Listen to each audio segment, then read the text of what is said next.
Hey there, it's Leslie. Well, this little section is about stop squeezing, stop tucking, and restricting motion in your hips. I hear this all the time. I see it all over social media, squeezing, tucking, frying, burning, whatever the glutes. You know, your glutes are probably one of those powerful part of your body.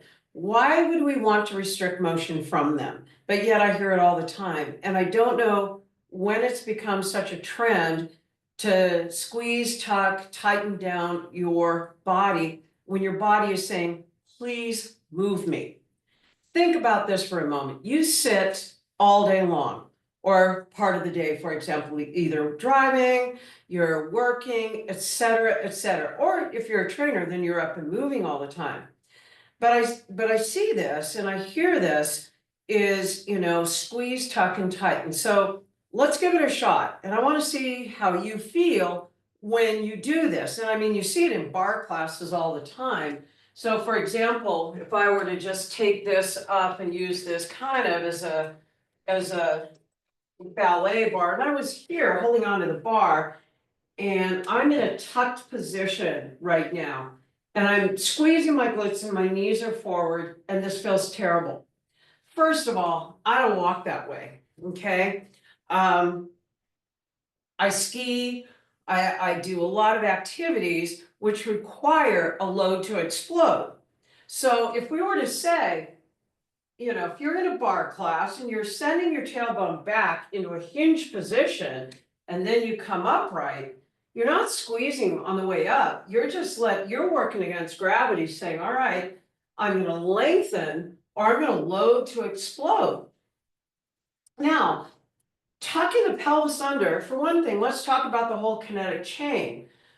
Tucking the pelvis, squeezing the glutes, your thoracic spine is going to go posterior, and then your cervical is going to go anterior. And this is the posture that nobody's going to want that posture. So once again, we've got to look at the chain reaction of some of the things that we hear, or maybe the things that we've done that compromises our knees, compromises our back, compromises our neck, etc., etc. So once again, if you were to tighten and squeeze your glutes, try to breathe deep here. You physically cannot do it. Try to activate your pelvic floor. You cannot do it. And now try to bend over and touch your toes and don't let go of your glutes, and you can't move. Better yet, try to walk. You can't do it. So we have to really think about some of the things that we do to our own bodies and or our students' bodies is a huge, compromise. If you take a step back into a lunge position just by default, and by hinging forward, I've already turned my glutes and hamstrings on. Why? It's gravity.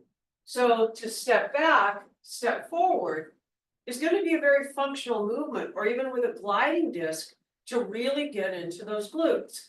So this little episode is really stepping back and saying, do I want my body to perform for longevity or not? For me, most definitely in my 60s, I want to be doing what I love to do for as long as I can and not compromise my knees or compromise my back. So if we're going to use verbiage as intelligent language leads to profound results, what does that mean? Engage, feel, experience will give you ideas of how you want to experience something in your body.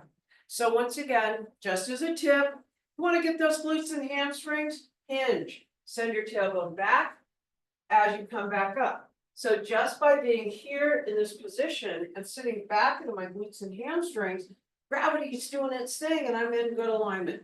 I hope this helps you. If you're a trainer or you're a student, buyer beware. Listen to what someone is actually telling you what to do, and do they actually know why they're telling you what they're doing, or is it just cute verbiage? This is Leslie. Train for longevity, train for agelessness, and don't squeeze those glutes, unless, of course, you've had a bean burrito. By all means, then do.